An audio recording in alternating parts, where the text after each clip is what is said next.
Hello everyone, welcome back to my mini blog. তো আগে আমি আমার বান্ধবীর গায়ে হলুদের ব্লগটি শেয়ার করেছিলাম, আপনারা দেখেছেনই হবে। এখন আজকে আমি বিয়ের দিনের ব্লগটি শেয়ার করবো। তো এখানে মোবাইল ফ্ল্যাশ লাইট জ্বালিয়ে রেডি হচ্ছিলাম।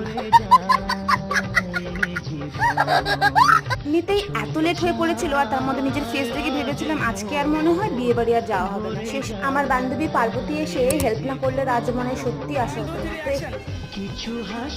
তো এখানে আমরা চটপট ফটো নিয়ে নিলাম, কারণ এখানে বর চলে এসেছিল, তাই জন্য শুভ দৃষ্টির জন্য এতদিনও যে বান্ধবীর অপেক্ষা করছো আর আজ সেই দিন।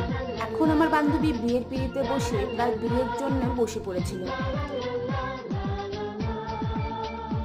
আমার চ্যানেলে আমার বান্ধবীর বিয়ের এই ফুল ব্লগটি আপলোডেড আছে, আপনারা চাইলে যে গিয়ে দেখতে পারেন। বিয়ে পুরো কমপ্লিট হতে অনেক রাত হয়ে পড়েছিল। তো আমার ব্লগটি আমি এখানেই শেষ করলাম। যদি ভালো লেগে থাকে অবশ্যই লাইক, শেয়ার এবং চ্যানেলটিকে সাবস্ক্রাইব করে যাবেন এবং ফলো ফর মোর। বাই।